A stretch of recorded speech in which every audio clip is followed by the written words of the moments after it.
Bien, como les dije, vamos a empezar hoy con el mismo tema que dejamos abandonado el otro día. Abandonado no, que me dio la sensación que terminamos muy cansados todos. Entonces, les traje un ejemplo para tratar de verlo en no mucho más rápido. Yo esto después se los mando por el Facebook y además vamos a formar parte de la clase, pero trabajamos con previsión para incobrables. Un ejemplo práctico de previsión para incobrables. Está el enunciado y más abajo está la solución. Si después alguno tiene alguna duda, lo vemos más tarde, en otro día o con la práctica. La idea es hacer todo un ejercicio en el cual tomemos dos ejercicios. Un primer ejercicio y después qué pasa con el segundo, que era que me dio la atención que no habían entendido bien. Estamos ante una fecha de cierre del ejercicio, fecha de su primer cierre de ese ejercicio. Este es el primer ejercicio que cierra el 31 de diciembre del 20. El saldo de la cuenta deudores por venta de una empresa X asciende a 450.000 pesos, que tiene 1, 2, 3, 4, 5, 6 clientes. Estos son los importes de cada uno de las clientes que le deben a la empresa, que suman 450.000 pesos, y estos están con la fecha de vencimiento. Obviamente, estas facturas a cobrar al 31 de diciembre del 2020, que van a vencer en el año 21. Los asteriscos que tienen acá en algunos, está explicado más abajo, son los 3 clientes. La empresa utiliza el método subjetivo, que era analizar cliente por cliente, y por estos 3 clientes constituyó previsión. Acá dice, para el cálculo de la previsión se utiliza el método subjetivo, por ello constituyó previsión por los clientes Fernández, Jiménez y López. Fernández, Jiménez y López. 130.000 pesos, que es 40 más 60 más 30. Es decir, que de los 450.000 pesos que tenía que cobrar, la empresa estima que 130.000 no iba a cobrar, que correspondían a estos clientes. Bien, termina el año, o sea, llegamos a fin de año, hace esta previsión, después vamos a ver el asiento, y seguimos con el enunciado. Todos los clientes, con excepción de López, abonaron su deuda en efectivo en la fecha pactada. Es decir, que en definitiva, el único que no pagó fue López. El resto, incluyendo lo que la empresa había previsionado, pagaron.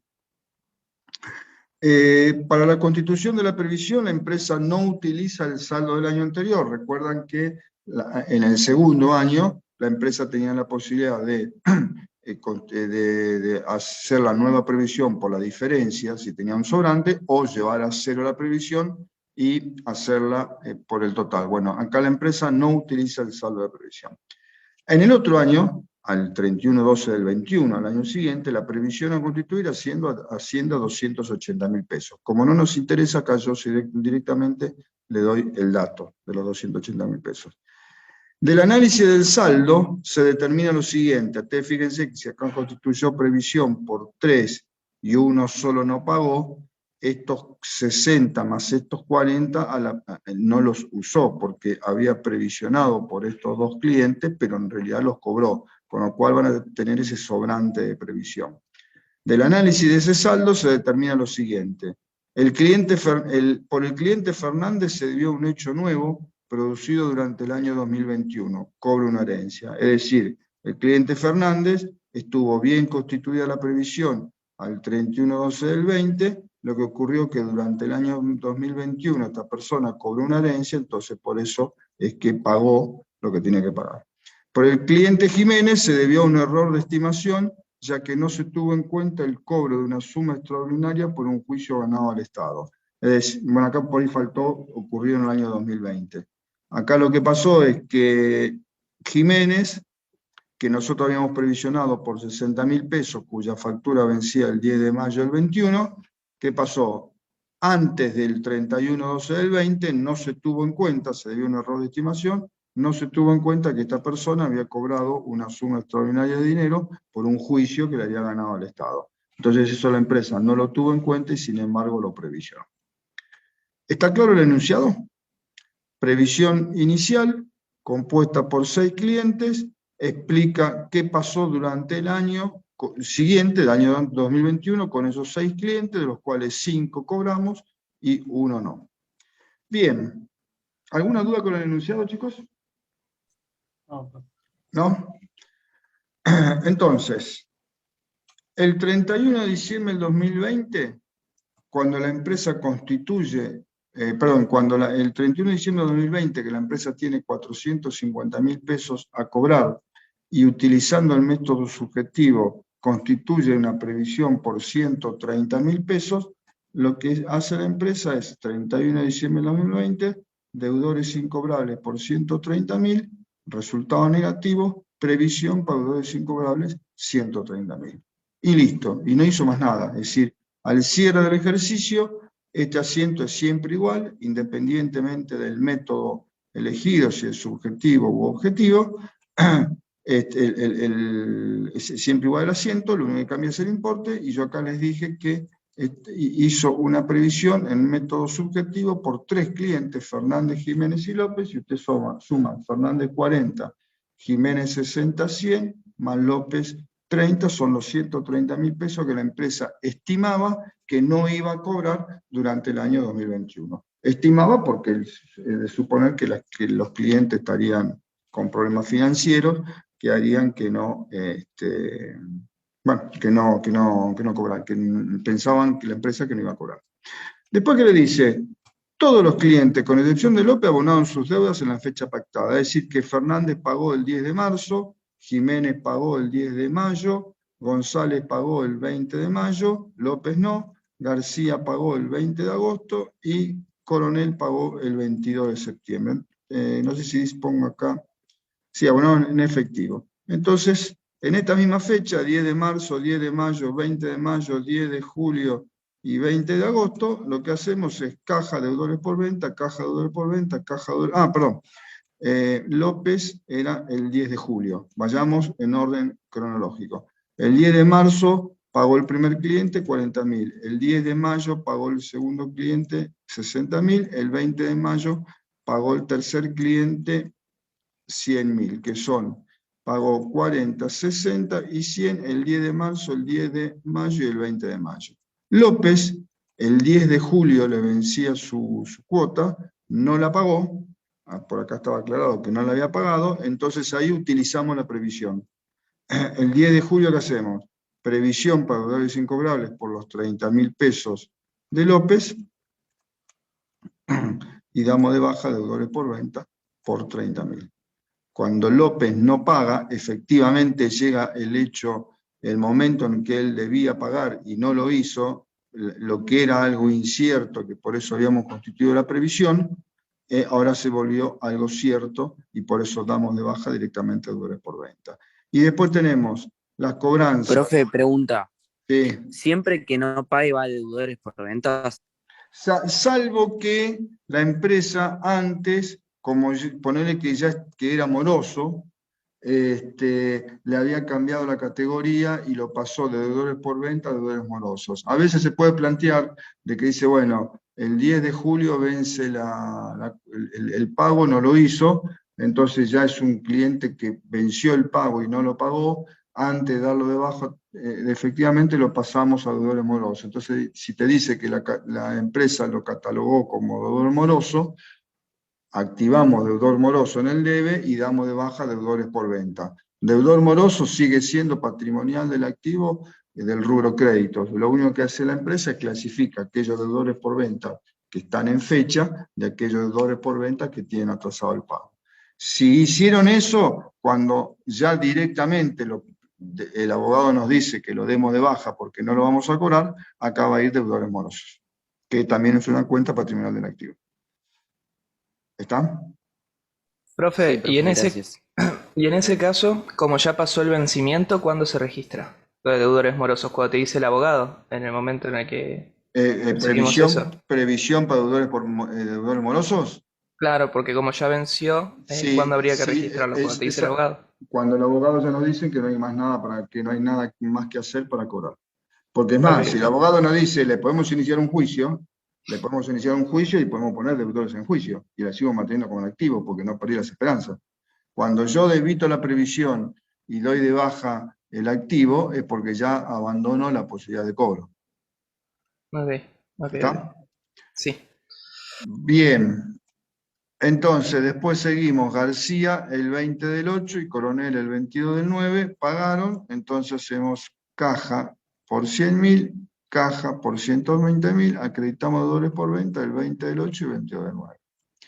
Bien, y así es que llegamos al otro año, al otro fin de año, ¿sí? Es decir, constituimos la previsión el 31/12 del 20, transcurrió todo el año 2021, dimos de baja algunos deudores porque los cobramos, y algunos de baja los dimos porque ya están en incobrables, y el mayor de previsiones, al 31 de diciembre del 2021, llegamos con este saldo. Constituimos la previsión por 130.000 acá en el haber, y la usamos y la debitamos acá por 30. Es decir que el saldo de esta previsión es de 100.000 pesos. Hay un sobrante de previsión, perdón que voy a estornudar, hay un sobrante de previsión por 100.000 pesos. Bueno, se me fue. Que esos 100.000 pesos, obviamente, que coincide con la sumatoria del cliente Fernández. Ay, se venía, perdón. Del cliente Fernández y cliente Jiménez, que habíamos previsionado por 40 y por 60, como estas dos personas efectivamente pagaron, en realidad pagaron, en lugar de no pagar, pagaron, no usamos la previsión, entonces no debitamos la previsión y por eso llegamos con un saldo de 100.000 pesos. ¿Estamos hasta ahí? Ahora, esta empresa usa el método que lleva el saldo a cero. Para llevar el saldo a cero, nosotros tenemos que debitar acá previsión por 100.000 pesos. Tenemos que debitar la previsión por 100.000 pesos, entonces acá le ponemos 100.000 y la llevamos a cero. 130 en el debe, 130 en el haber. ¿Qué pasa? Cuando la llevamos a cero, tenemos que saber qué pasó de este lado. ¿Y qué pasó de este lado? Es decir, ¿cuál fue el motivo por el cual esa previsión sobró? Y acá me lo explica. Recuerden que teníamos Fernández y Jiménez, son los que habíamos previsionado, pero en realidad pagaron. Entonces acá algo pasó, la empresa pensó que no iban a pagar y sin embargo pagaron. Entonces me aclara. Fernández se debió a un hecho nuevo, producido durante el año 2021. Esta persona, reitero, al 31 de diciembre del 2020 estaba mal económicamente o mal financieramente y era lógico pensar que no nos iba a pagar. Pero después que transcurrió el año, esta persona cobró una herencia, entonces nos pagó. La pregunta es, ¿la previsión estuvo bien constituida por esta persona? Sí. Sí, estuvo bien constituida. Con los elementos que nosotros teníamos al 31 de diciembre, era lógico y aceptable constituir la previsión por Fernández, porque estaba con problemas financieros y económicos. Entonces, era lógico y estuvo bien. Lo que ocurrió, el cobro de herencia ocurrió durante el año 2021, es un hecho nuevo. Entonces, lo ponemos en una cuenta que es sobrante de previsión, con un resultado positivo. Este resultado positivo va a recaer en el año 2021 por los 40.000 pesos. Por el cliente Jiménez, el otro de 60.000, se debió a un error de estimación, ya que no se tuvo en cuenta el cobro de una suma extraordinaria por un juicio ganado al Estado. Esta persona venía con algún problema financiero y económico, cerca de fin de año, pero antes del cierre del año, cobró un juicio que le había hecho el Estado, y lo cobró y había cobrado una suma extraordinaria. Evidentemente eso cambiaba la situación y la empresa no lo tuvo en cuenta. Entonces pregunto, ¿ahí hubo un error en la estimación de la previsión? Sí. Sí. Es decir, con los elementos que nosotros teníamos al 31 de diciembre, podríamos no haber previsionado por este cliente porque debimos conocer de que había cobrado una suma extraordinaria y no lo conocimos, o no lo supimos o lo obviamos.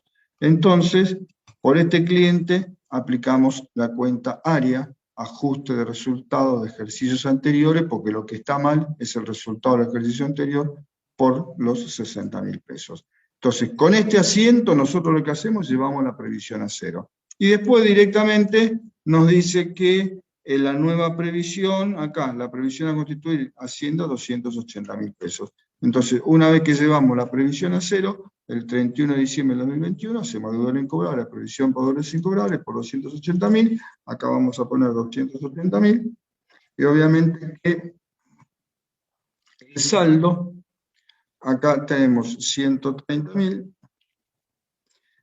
y acá tenemos 2, 3, 410.000, ¿no? 8 y 3 son, serían, tenemos saldo 280.000, acreedor, que corresponde con los 280.000 últimos que vamos a hacer. Entonces, bueno, este es el desarrollo completo de cuando hacemos la primera previsión, cuando usamos la previsión, que es cuando efectivamente este asiento es cuando usamos la previsión, que es cuando declaramos incobrable ya definitivamente a un cliente, y cuando cobramos los deudores durante el año, hayan estado o no hayan estado dentro de haber sido considerados posibles incobrables. Fíjense que independientemente, acá tenemos a González, que nunca lo mencionamos, a García, que nunca lo mencionamos, a Coronel, que nunca lo mencionamos. Independientemente de si el que paga estuvo o no incluido dentro de esa futura incobrabilidad, para nosotros es lo mismo. Durante el ejercicio hacemos caso omiso. Cuando cobramos, ponemos caja, deudores por venta, caja, deudores morosos, lo que fuera. Es decir, el asiento de cobro va a ser siempre el mismo. Este análisis lo vamos a hacer a fin de año. Cuando llegamos a fin de año, y como teníamos acá la previsión con saldo, ahí tenemos que analizar qué pasó, por qué tenemos saldo. Y este es el análisis del por qué teníamos saldo. Se lo hice así con este método, que es el más difícil, que es llevar la previsión a cero, para que podamos analizarlo. Si no hubiera, si el ente utilizaba, a ver, vamos a poner acá, si el ente utiliza el saldo para la nueva previsión.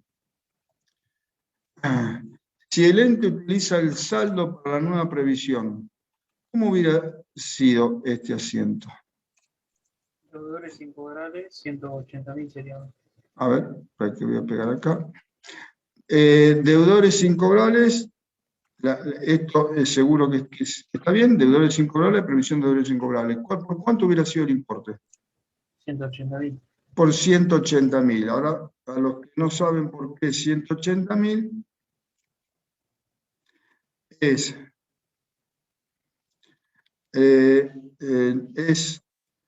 los 180.000, es la diferencia entre los 280 a constituir y los 100.000 del saldo.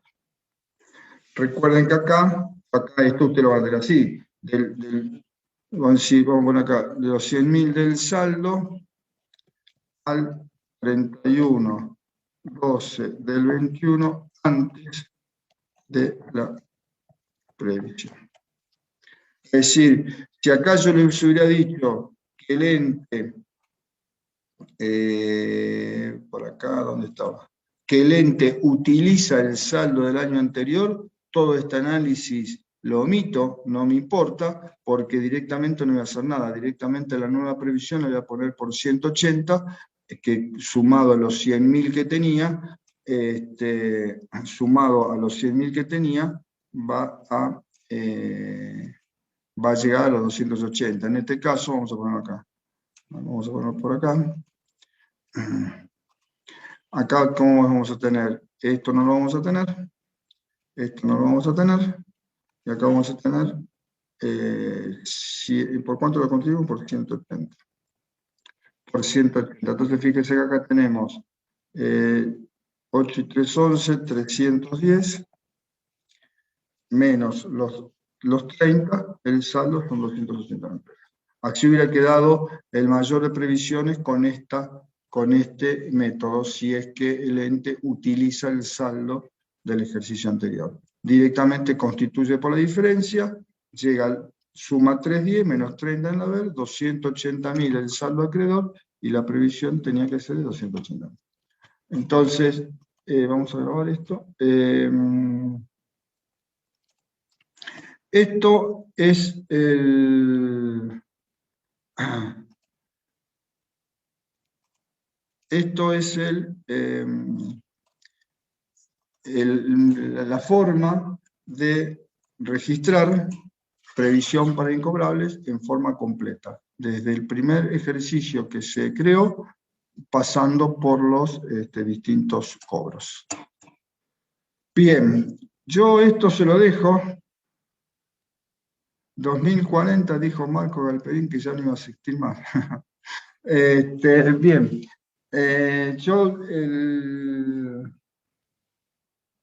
esto se lo voy a, después le voy a dejar el archivo y se lo voy a subir al Facebook, que lo tienen más la clase de hoy, más el video. Así que era como para terminar, redondear, esto lo van a ver en la práctica. Este práctico yo ayer lo compartí con Mabel. Como después en la práctica van a ver el otro método, le pareció muy bueno porque ustedes puedan ver los dos métodos que vamos a utilizar. Si no tienen pregunta, podemos seguir. Vuelvan a estudiar y me preguntan cualquier cosa. Bien. Lo que vamos a ver hoy, vamos a empezar a ver hoy, vamos a terminarlo y si podemos vamos a empezar con otro rubro, porque este es fácil y quiero ir al rubro que viene de cambio. La unidad, hoy vamos a ver unidad 7.7 y unidad 7.8, que es pasivos y contingencias. El título de la unidad 7.7Z son compromisos ciertos, y cuando estamos hablando de compromisos ciertos, es el pasivo. Estamos hablando de todo el pasivo. Vamos a ver todo lo que sea esto, remuneraciones, cargas sociales, cargas fiscales, esto lo van a ver directamente en la práctica. No lo vamos a ver en teoría porque es sencillo y no tiene mucho sentido perder tiempo, o utilizar tiempo, mejor dicho, en esto, cuando tenemos por ahí otros temas más complicados para que yo les pueda explicar. Pasivos ciertos. Concepto. Constituyen obligaciones del ente hacia terceros. Es decir, siempre cuando hablamos de pasivo, esto lo vimos ya de las primeras clases, el pasivo, cuando nosotros decimos pasivo, son las obligaciones del ente que tiene hacia los terceros. Recuerden que las obligaciones del ente que tiene hacia los propietarios es el pasivo propio, pero que después lo llamamos patrimonio neto.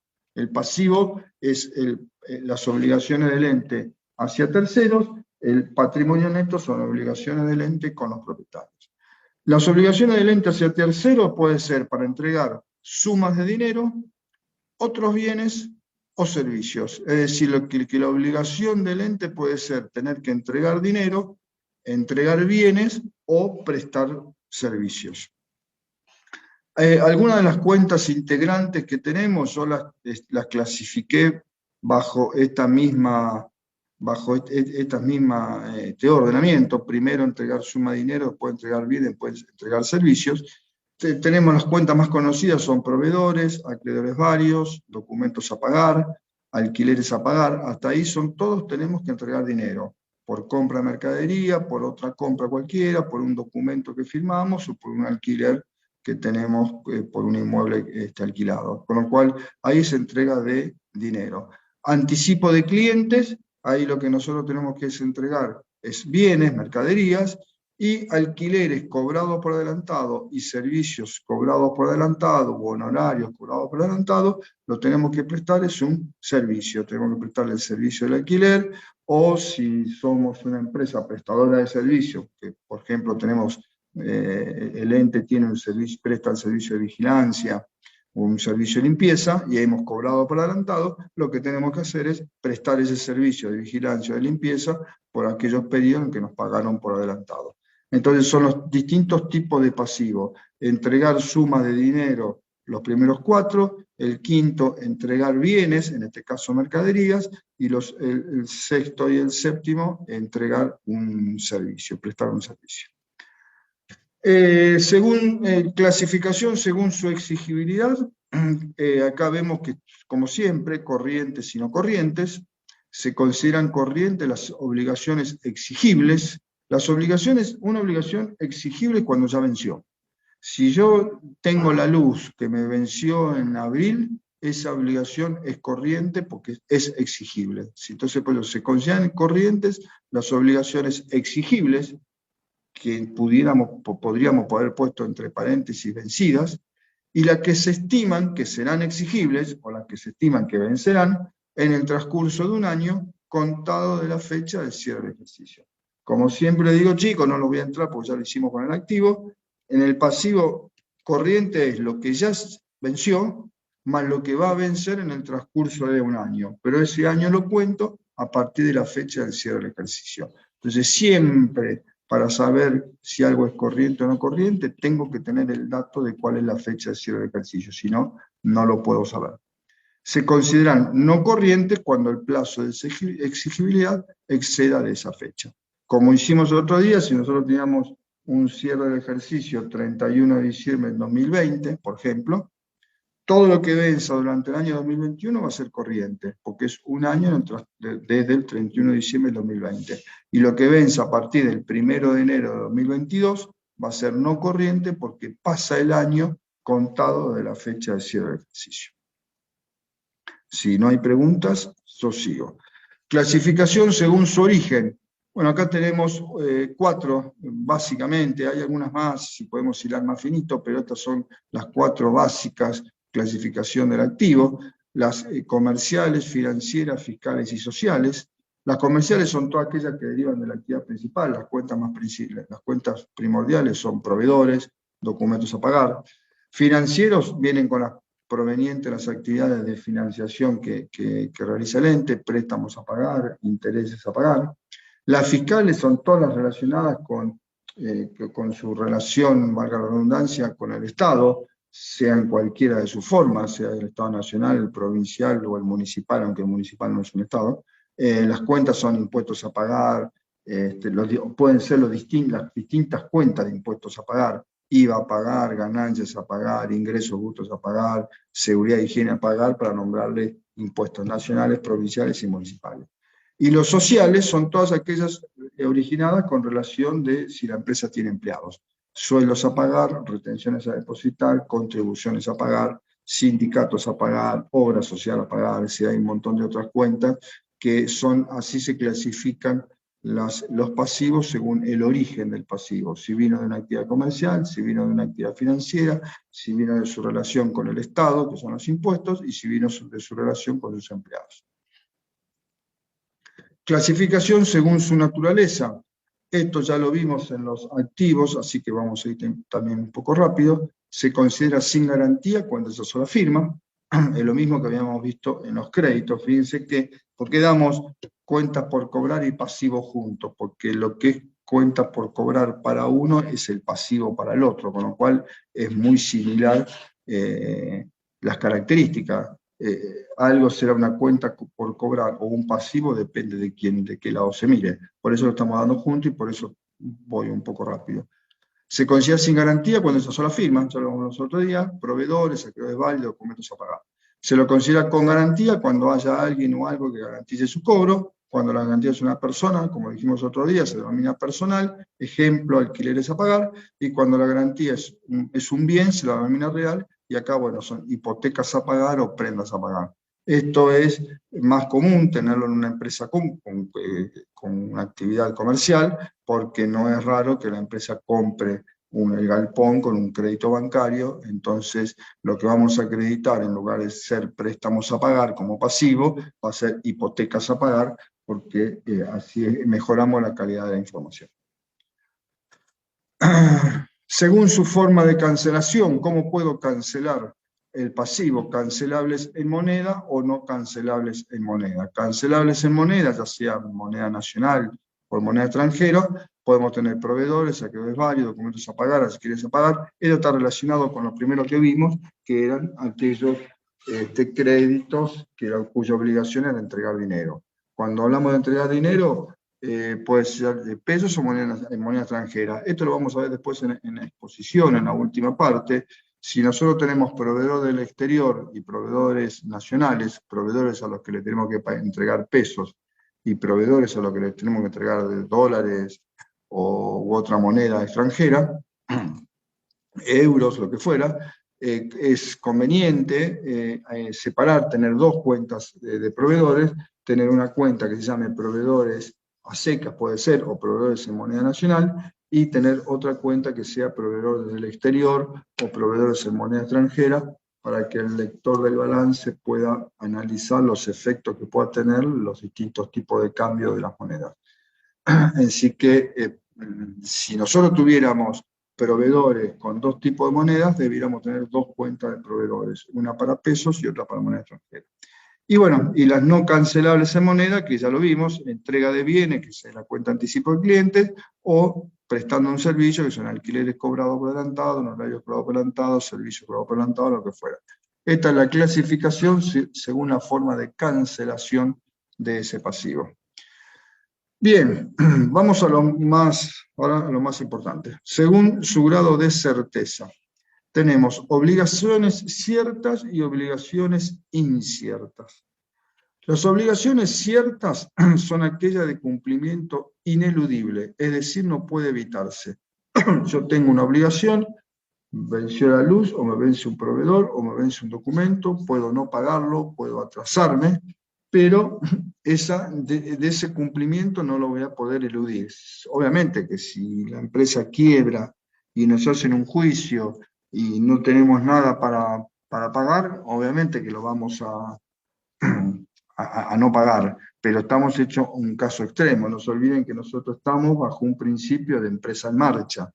Vayamos a las primeras clases, nosotros no estamos ante una situación de una empresa que se está fundiendo o que está cerrando, estamos ante una situación de una empresa en marcha. Entonces, si la empresa está en marcha, ese cumplimiento es ineludible, no lo puedo evitar, lo podré prorrogar, lo podré patear, como se dice ahora, pero no lo puedo evitar. Las obligaciones inciertas, en cambio, no son aquellas que yo puedo evitar, son obligaciones que todavía son inciertas, son contingentes. Y ahí yo se lo puse, su concreción, de que sea un pasivo efectivamente, está supeditada a una decisión o hecho posterior. Bueno, vamos a ver cuál es. Vamos a primero ver las ciertas, después nos vamos a abarcar un rato en las inciertas. Entonces, las ciertas son las de cumplimiento ineludible, no las puedo evitar, y las inciertas, también llamadas contingentes, su concreción está supeditada a una decisión, un hecho posterior. Hoy tengo una obligación contingente, si esa obligación está, para que sea una obligación real, va a estar supeditada a algo que pase en el futuro, una decisión de alguien o un hecho posterior. ¿Dudas hasta aquí?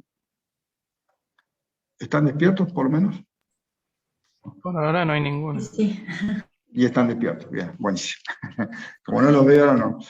Bien, obligaciones ciertas.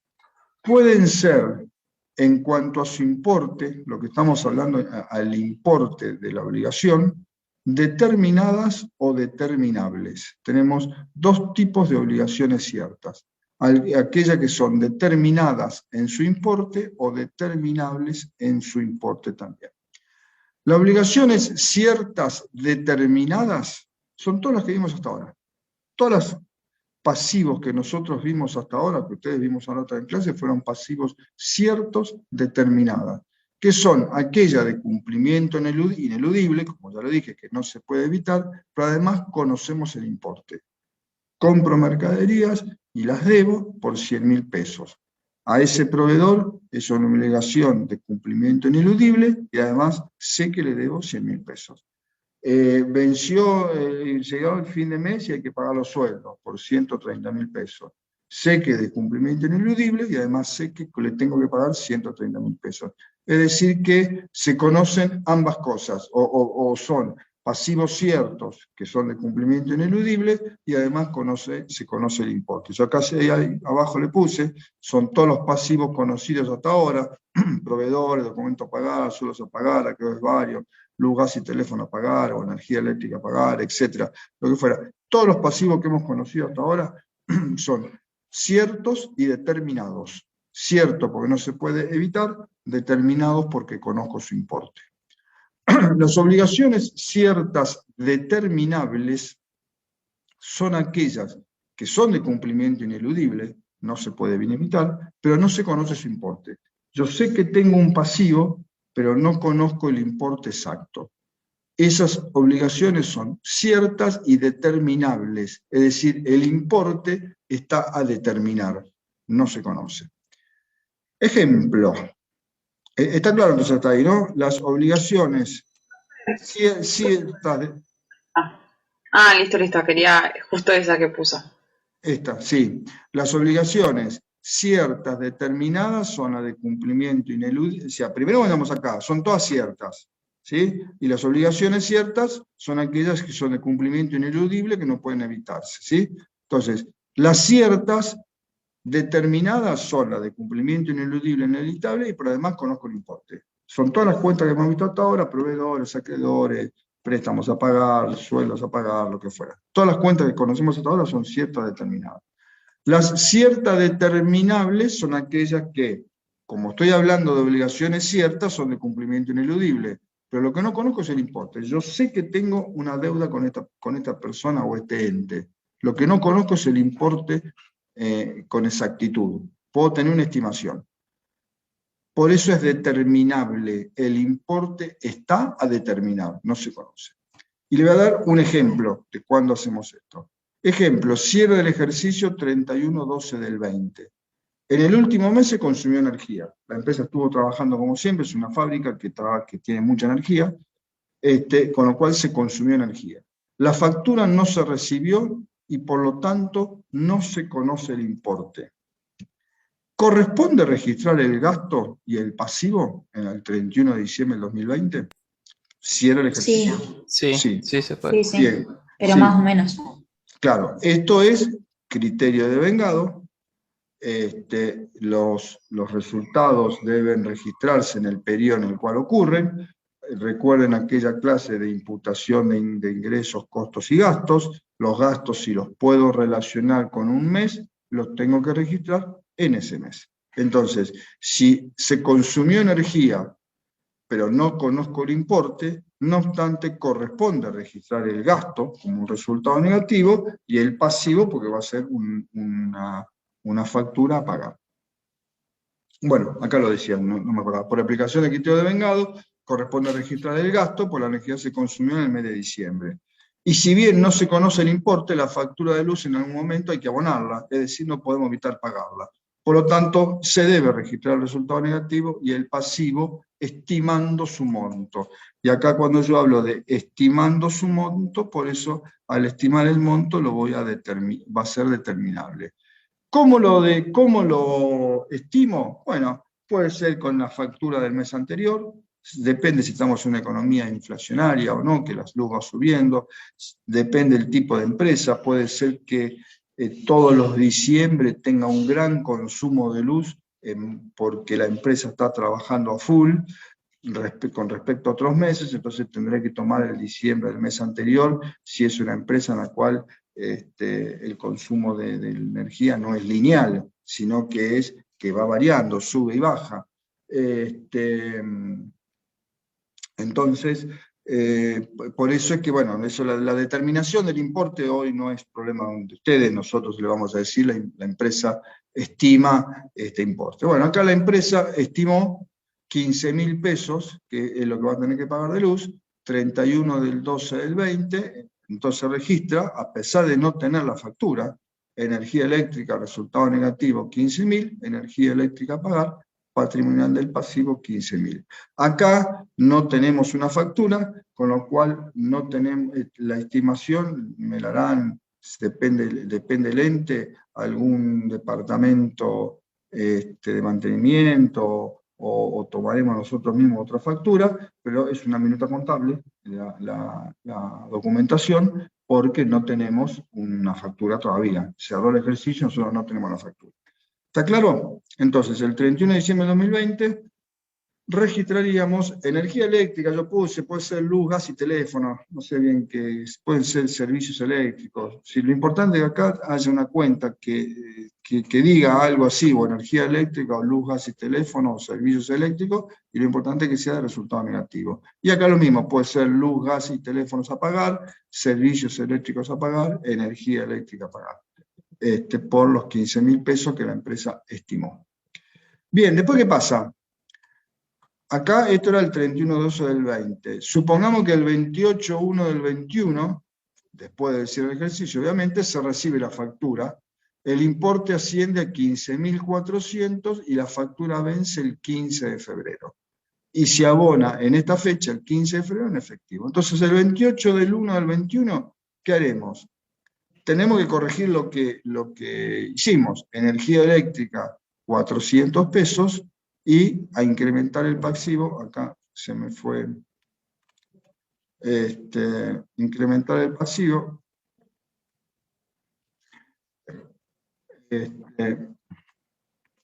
incrementar el pasivo por 400. Alguien me podría decir, a ver, no, más que decírselo yo, le voy a preguntar a ustedes, ¿qué podríamos haber puesto acá en lugar de un resultado negativo? ¿Una cuenta de área? Una cuenta de Es área. de un ejercicio anterior, el Ahí, resultado que estamos corrigiendo. ahí podría ser una ejercicio anterior. Esto lo haríamos, recuerden que el área se usa cuando primero y primordial tiene que ser algo significativo. Lo dije yo en la clase pasada. El área se usa cuando es un error y el importe es significativo. Acá, como el importe no es significativo, es lo mismo poner resultado negativo, poner área. Si nosotros estimamos 15 y la factura llegó de 30, yo hubiera puesto área acá, porque el importe es muy importante. Pero además, debiéramos tener otra cosa. El área se utiliza cuando hubo un error.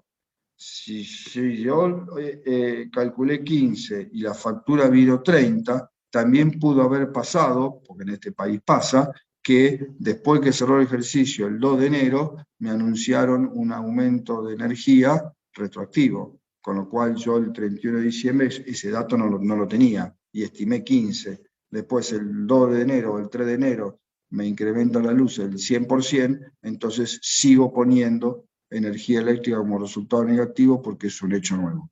¿Está claro? No sé quién me dijo, Ramiro, sí. Generalmente el caso que lo vamos a presentar es que la diferencia es muy pequeña, con lo cual, al ser la diferencia muy pequeña, la idea no es que utilicen áreas, sino la idea es que sepan registrar estas obligaciones ciertas determinables. Así que generalmente siempre vamos a poner una diferencia chica. Bien, y acá me equivoqué, el 15 del 2 del 21, cuando vence la factura, directamente ponemos energía eléctrica a pagar, 15.400, cancelamos el pasivo, fíjense que acá teníamos acreditado 15.000, acá tenemos acreditado otros 400, 15.400 pesos, y acreditamos caja, porque acá dice que lo pagamos en efectivo, por 15.400 pesos. Entonces, estas obligaciones ciertas determinables son aquellas obligaciones que, si bien sé que la tengo, no conozco el importe, entonces lo estimo. Y después, cuando conozco el importe real, lo corrijo. Si no hubiera hecho nada, si yo acá, por no tener la factura, no hubiera hecho nada, acá cuando recibo la factura había puesto energía eléctrica 15.400, energía eléctrica a pagar 15.400.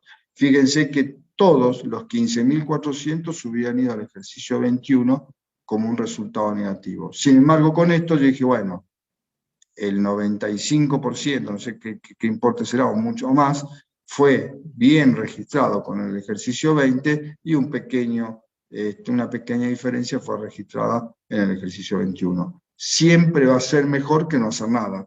Entonces, por eso se usa esto de obligaciones ciertas determinables. Aquellos pasivos que sé que los tengo, pero que no conozco el importe. Lo que hago es estimarlo.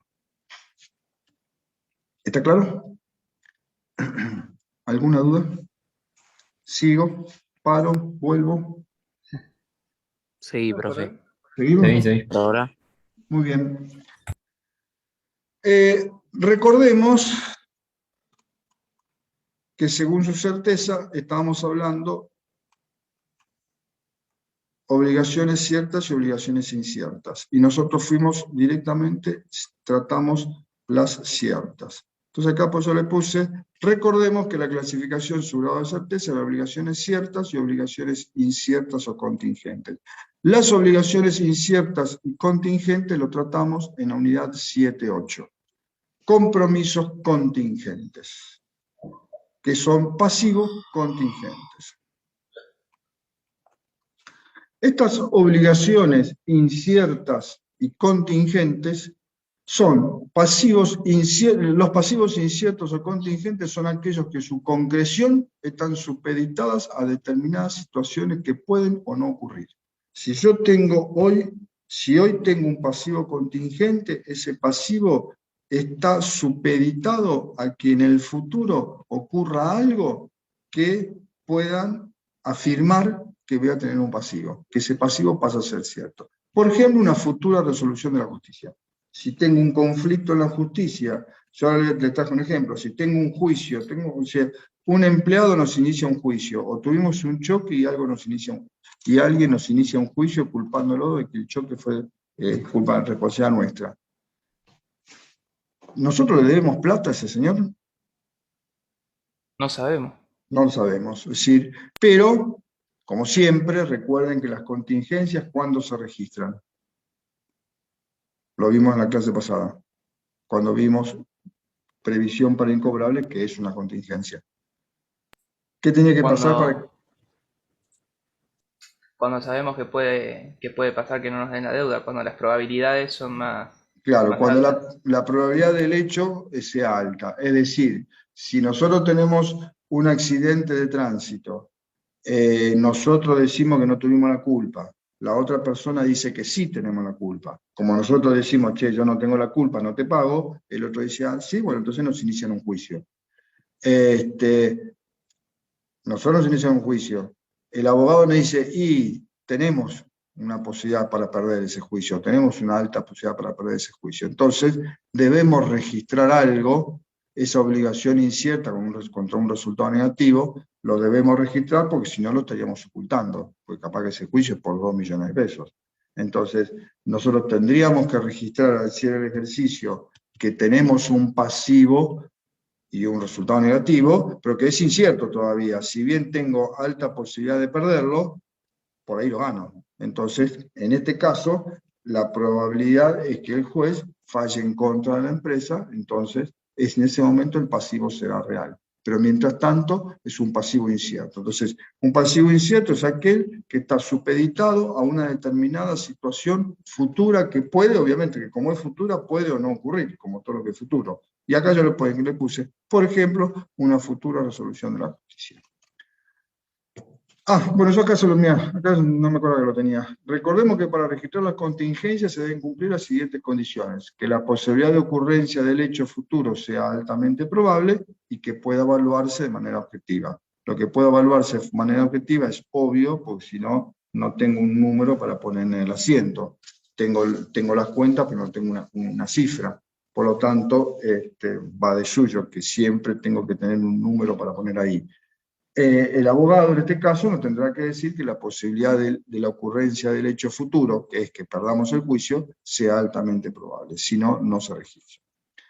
Ejemplo, el 19 de mayo del 21... Profe, perdón, ¿cuál era la otra alternativa que habías dicho para registrar la contingencia?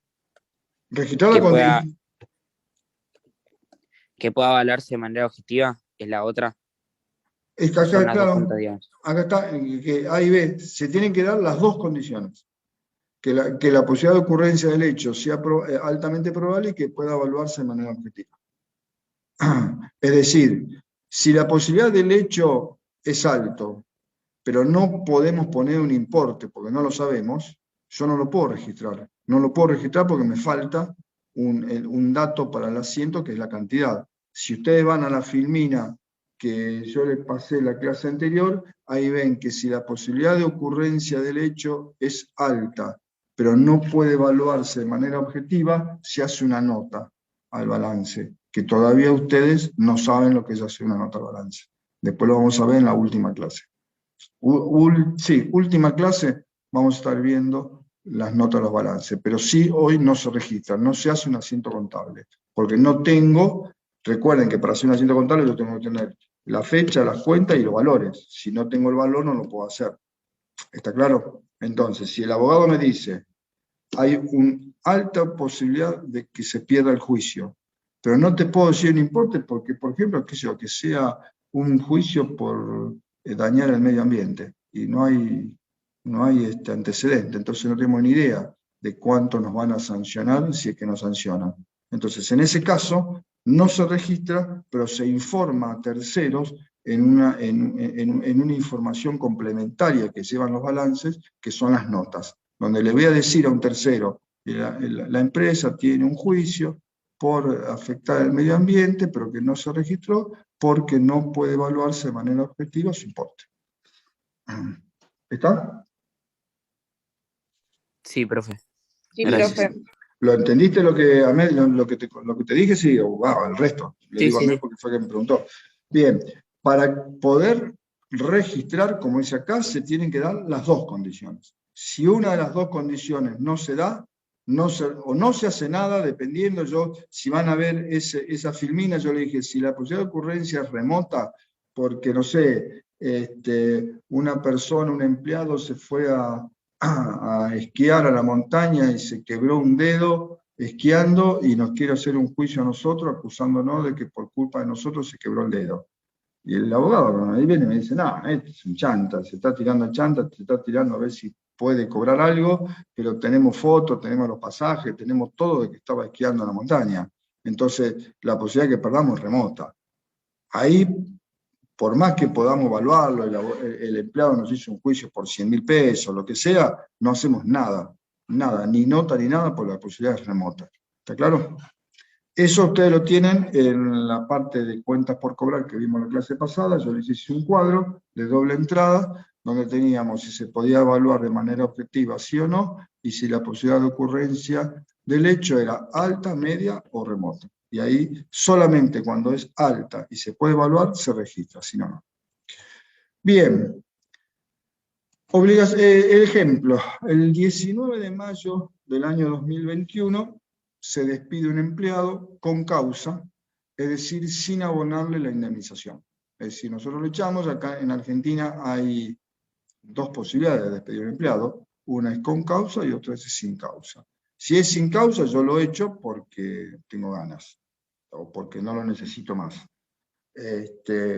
Entonces se le tiene que pagar una indemnización, que yo de laboral nunca hice mucho, pero es un mes por cada año de que trabajó. Si trabajó 30 años, le tengo que pagar 30 meses, más algunas otras cosas. Ese es sin causa. Cuando se despide con causa, es porque él es un mal empleado, llegó tarde, faltó muchas veces, mintió, dijo que estaba enfermo y realmente lo vieron tomando mate en una plaza, se peleó con sus compañeros, le faltó el respeto a un superior, no sé. Robó, lo encontramos que estaba robando mercadería, bueno, si hay determinadas cosas, entonces decimos, se lo echa pero con una causa justificada. Cuando se lo echa con una causa justificada, se le despide, se le paga el sueldo del mes, lo que llevó trabajando, el aguinaldo, las vacaciones, pero no se le paga nada de indemnización. Ese es el planteo, se lo despidió con causa, y por eso no se le abonó la indemnización. El empleado no está de acuerdo con eso, dice, no, yo no me peleé, yo no trabajé mal, yo estaba realmente enfermo, yo no falté el respeto al superior, si todo lo que nosotros le decimos, él lo rechaza, dice que no es así. Como no nos pusimos de acuerdo, nosotros decimos, no, nosotros tenemos razón, el empleado dice, no, tengo razón yo, nos inicia un juicio. Entonces le inicia un juicio a la empresa por el cobro de la indemnización, y ese importe es de 200.000 pesos. El abogado informa la alta probabilidad de perder. Entonces, estamos ante un hecho que se dan las dos cosas. La probabilidad de ocurrencia es alta y se puede evaluar de manera objetiva porque el empleado mismo es lo que nos pide, 200.000 pesos. El cierre del ejercicio es el 30/6 del 21. La justicia laboral acá, con suerte, en 2 años y pico, sale la sentencia, el 20 del 10 del 23, el juez resuelve en contra de la empresa fijando una indemnización de 280.000 pesos que se abona el 14 del 12 del 23 con un cheque. Entonces, en el año 21, en mayo 21 lo echamos, el cierre del ejercicio es el 30/6, nos inician un juicio y el 20, antes del cierre del ejercicio, y el 20 del 10 del 23 el juez resuelve en contra de la empresa y el 14 del 12 se paga.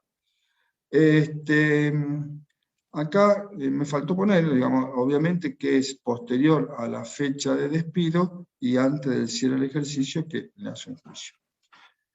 Cuando lo despido tendremos un registro de lo que le pagamos, nada más, es decir, evitaremos sueldo, vacaciones, aguinaldo y acreditamos caja, es decir, no hacemos nada. ¿Cuándo hacemos algo con esta situación? El 30 del 6 del 21, al cierre del ejercicio. Siempre estos registros son al cierre del ejercicio. Llega al cierre del ejercicio y nosotros lo que hacemos en el departamento de contabilidad es decirle, porque... Perdón, que vuelvo para atrás un cachito. Probablemente nosotros, si es una empresa sectorizada, una empresa grande, que tiene cada uno sus estancos, nosotros en el departamento de contabilidad estamos encerraditos registrando, ni nos enteramos, capaz que ni nos enteramos que hubo un despido, porque la empresa tiene 8 sucursales y el empleado trabajaba en San Juan. Por ahí ni nos enteramos del despido y menos nos vamos a enterar del juicio. Es decir que nosotros el 30 al 6 del 21, lo que hacemos en el departamento contable, o antes, es mandarle una nota al asesor legal de la empresa para decirle que nos diga cuáles juicios tiene la empresa y por qué importes y qué posibilidad hay de perderlos. Que son las 3 cosas que necesitamos. ¿Qué tipo de juicio? ¿Por qué importe? ¿Y qué posibilidad tenemos de perderlo? Entonces el abogado nos tiene que informar eso y con eso nosotros nos enteramos que tenemos un juicio en contra de 200.000 pesos y que el abogado informa la alta probabilidad de perderlo. ¿Está claro hasta ahí? Digamos, nosotros lo que tenemos que hacer es salir a averiguar qué hay de todo esto, porque si es una empresa chiquita donde trabajamos todos juntos, nosotros no vamos a enterar que despidió a un empleado y no vamos a enterar que le inició juicio a la empresa. Pero si es una empresa grande con miles de empleados, lo más probable es que nunca nos enteremos. Bien. Registración. Acá, fíjense que 200.000 pesos establecimos como deuda, estimamos como deuda 200.000 pesos, tomamos este valor, y realmente la indemnización después fue de 280.000. Registración. La diferencia entre los 200 y los 280 se debe a un hecho nuevo. Es decir, algo pasó, por ejemplo, pudo haber cambiado la ley laboral, que cambió la manera de calcular las indemnizaciones, entonces pasó de 200 a 280. Nosotros, como yo le dije, el 30/6 del 21 recién hacemos la registración, el 30/6 del 21 registramos indemnizaciones, resultado negativo, previsión para despidos, patrimonial del pasivo por 200.000. Lo voy a volver a decir después, pero ¿qué otra previsión conocen ustedes hasta ahora? Previsión por deudores. Previsión por deudores incobrables, perfecto. ¿Qué naturaleza tenía la previsión por deudores incobrables? Patrimonial del activo con saldo acreedor. Bien, es una cuenta regularizadora. Bien, bueno. Por favor, mis alumnos, que no lleguen a un final diciéndome que previsión para despido es regularizadora, porque fíjense, previsión para despido es un pasivo incierto, no es una cuenta regularizadora. Simplemente acá, en vez de decir que tengo una deuda con un empleado por una indemnización que no le pagué, digo que es una previsión porque esa deuda está sujeta a que el juez falle en contra de la empresa. Entonces, las previsiones de activo, que hasta ahora conocemos una sola, son regularizadoras. Son patrimonial del activo con saldo acreedor. Las previsiones de pasivo que corresponden a las obligaciones ciertas o contingentes no son regularizadoras, son patrimonial del pasivo, que es un pasivo contingente. De nuevo, y más adelante creo tener filmina, las previsiones de activo son regularizadores, las previsiones de pasivo no son regularizadoras. ¿Está claro? Y más adelante tengo unas filminas y le voy a explicar por qué. Cuál es el fundamento para que unas sean regularizadoras y otras no. Bien, entonces registramos una cuenta de resultado negativo, indemnizaciones, puede ser despido, puede ser juicio por despido, hay varios nombres para tener esta cuenta, lo importante es que sea un resultado negativo por 200.000, previsión para despidos 200.000. ¿Cuál es el hecho generador que produce este juicio? El despido. El despido. Bien, Despido. perfecto, me encantó. El hecho generador que produce este juicio es el despido. Como el despido es en el año 21, ahí es donde yo tengo que registrar el resultado negativo con el pasivo correspondiente. Entonces, el último día que tengo para registrarlo es el 36 del 21. Entonces, por eso es esta registración. Criterio de devengado, yo tengo que reconocer los resultados negativos apenas los conozca y relacionarlos con el periodo en el cual se dio el hecho generador. Si nosotros no lo hubiéramos despedido, si el ente no lo hubiera despedido al empleado, este juicio no hubiera existido. Entonces, esa es la razón por la cual tengo que registrarlo el 30C del 21 y no esperar al 23, que es cuando se paga o cuando ya tenemos el juicio, efectivamente. ¿Está claro? Entonces, el 30C del 21, fecha de cierre de ejercicio, registramos indemnización o resultado negativo por 200.000, previsión para despidos, patrimonial del pasivo, no es regularizadora por 200.000, y esta previsión para despido forma parte de los pasivos contingentes, obligaciones inciertas. Bien, ¿qué más? ¿Cuándo debemos registrar algo más? El 20. Cuando lo Los pagamos. 80.000. ¿Cuándo? Cuando el pasivo ya no es incierto. Cuando Bien. fallan en el ¿Y cuándo el pasivo pasa a ser cierto? ¿En qué fecha? El 20 del El 10 20. del 23. Perfecto. Entonces, el 20 del 10 del 23, vamos a hacer previsión para despidos, patrimonial del pasivo, estaba acreditada, la debitamos 200.000. Acá pongo indemnización, el resultado negativo, puse este asterisco en rojo para que recuerden que esto se debe a un hecho nuevo.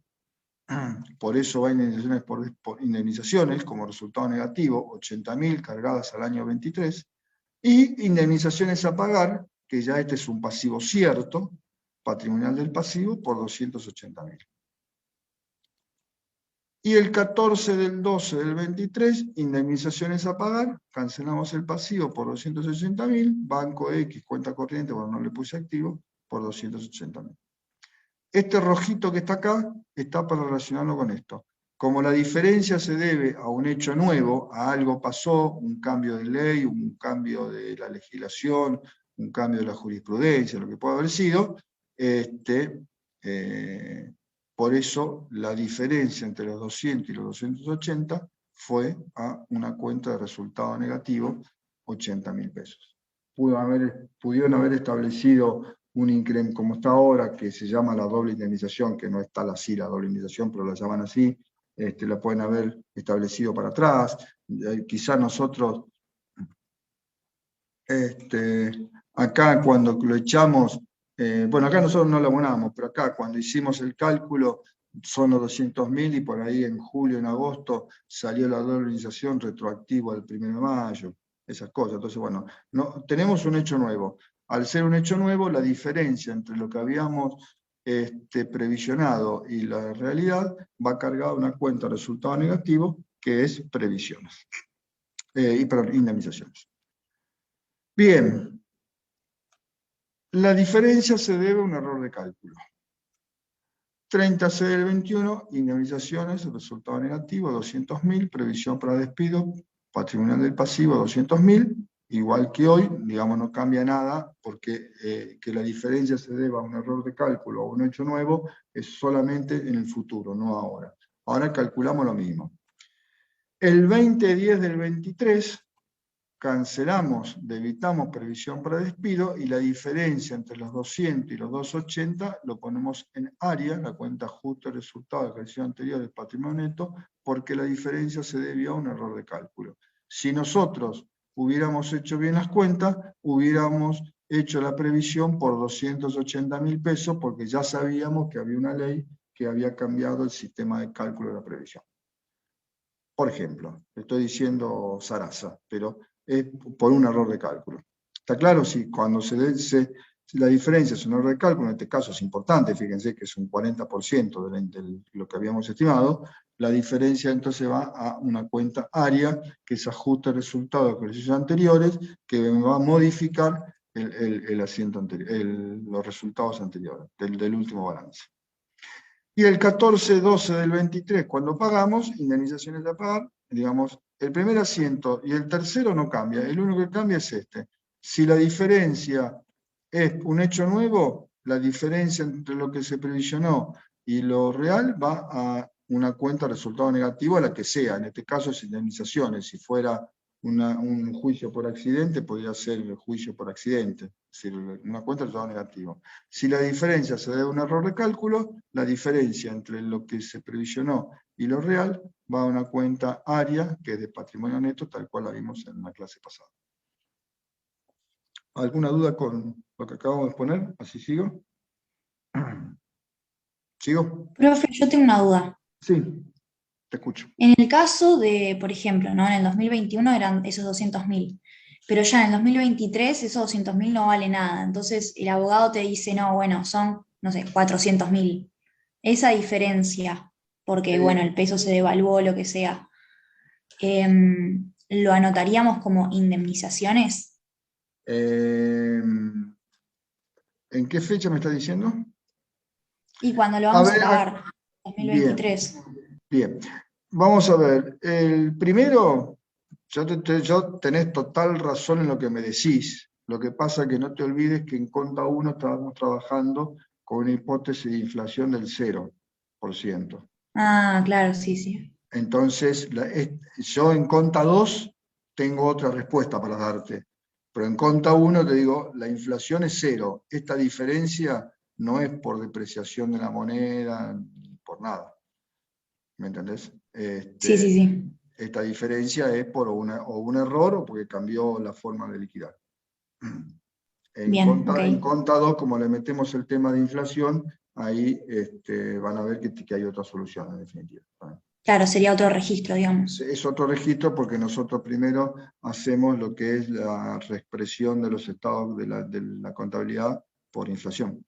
Es decir, obviamente, es lógico pensar lo que me está diciendo. Si yo fijé una indemnización hoy, en Argentina de hoy, en el 2018, de 200.000 pesos, hoy esos 200.000 pesos deben ser 100, qué sé yo, no sé, por la inflación que hubo desde 2018 Claro, sí, sí. hasta ahora. Pero la hipótesis de trabajo en Conta 1 para poder explicar lo que es registración básica es hipótesis 0%. Nosotros estamos en un país donde hay un 0% de inflación. Que estaría bueno, Perfecto. ¿no? Estaría bueno, Sí, además, ¿no? sería genial. Sería genial. Así que no, estas diferencias son solamente diferencias no planteadas por una depreciación monetaria, sino por diferencias de cálculo, o de que cambió la ley. Buenísimo. Bien. Gracias. Para tener en cuenta, las previsiones de activos son regularizadoras. Pasa. ¿Por qué son regularizadoras? Pasa. Entonces yo pregunto, digo, si el hecho futuro ocurre, acá yo ya lo escribí, no lo puse como para que ustedes me digan. Digo, nosotros tenemos facturas a cobrar, que son las que vimos hasta ahora, las previsiones de activo, las de cuentas por cobrar. ¿Qué pasa si el hecho futuro realmente ocurre, que es incobrable? Que el incobrable en realidad se dé. ¿Qué pasa con mi activo? Ahí lo dice. El activo disminuye. Disminuye. Si yo tenía 500.000 pesos a cobrar y tengo 30.000 que supongo que no lo voy a cobrar, y efectivamente el hecho me da la razón y esos 30.000 no los cobro, en realidad de los 500 cobré 470. Mi activo disminuyó. Entonces, al tener un activo que disminuye, yo digo, en esas cuentas por cobrar hay incluidos 30.000 pesos que en realidad no los voy a cobrar, entonces los tengo que bajar. Entonces, para bajarlo tengo que utilizar una cuenta regularizadora. En una previsión de activo, si el hecho futuro ocurre, el activo disminuye. Por eso la previsión es regularizadora, porque es lo mismo cuando yo digo, en un documento a cobrar que contiene intereses futuros, los intereses se los tengo que bajar para saber cuánto hoy es exactamente. Bueno, si yo tengo facturas a cobrar por un X importe, pero después no voy a cobrar eso, voy a cobrar menos, para poder bajarlo, tengo una cuenta regularizadora patrimonial del activo y es saldo acreedor, para poder bajar, disminuir esa parte incobrable dentro de las cuentas por cobrar. Por eso las previsiones de activo son todas regularizadoras. Vamos a trabajar con muy poquitos en este primer año, pero van a ver que después que hay muchas previsiones de activo de otros rubros de activo. Las previsiones de pasivo no son regularizadoras, son de pasivo. Lo único que cambia es de un pasivo incierto a un pasivo cierto. Acá, ¿qué cambió con esto? ¿Qué cambió acá? Esta cuenta, más allá de que cambió el importe, pero si vamos a suponer que hubiera dicho que era 200.000, ¿sí?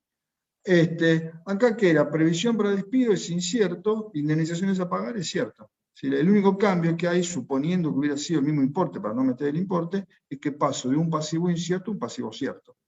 Previsión para despido, indemnizaciones para pagar, es lo mismo. Lo que pasa es que previsión para despido es algo que todavía estoy discutiendo. Indemnizaciones a pagar, la discusión ya terminó y ya es un pasivo.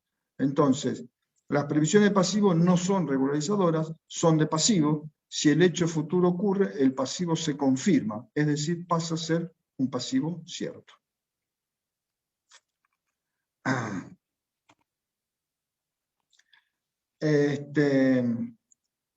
¿Quedó más o menos claro? Sí. ¿Sí? Bueno. Sí. Yo quisiera dar un ratito bienes de uso, bienes de cambio, es muy poquito, es simplemente para avanzar con la clase siguiente, así que yo le voy a proponer pausar la grabación. Bien. Como les decía, vamos ahora el rubro bienes de cambio. Hoy vamos a ver apenas la introducción de bienes de cambio, muy poquito, hasta acá, hasta la medición contable inicial y nada más, porque lo importante de cambio viene acá, que esto es determinación del costo. Es decir, nosotros hasta ahora el costo siempre fue un dato, vendía por 1.000 y tenía un costo de 500. Ahora, cuando veamos la próxima clase de teoría, cuando tengamos la próxima clase de teoría, vamos a aprender a cómo se determina el costo de mercaderías, el costo de venta, cuando, bueno, tengo compras por muchos distintos precios. Y vamos a ver que a veces no se puede determinar y diferimos ese cálculo. Por eso lo vamos a ver la clase que viene. Así que hoy vamos al concepto y característica de los bienes de cambio. Son bienes destinados a la venta, vamos a ir desgranando esta definición. Son bienes destinados a la venta en el curso habitual de la actividad del ente.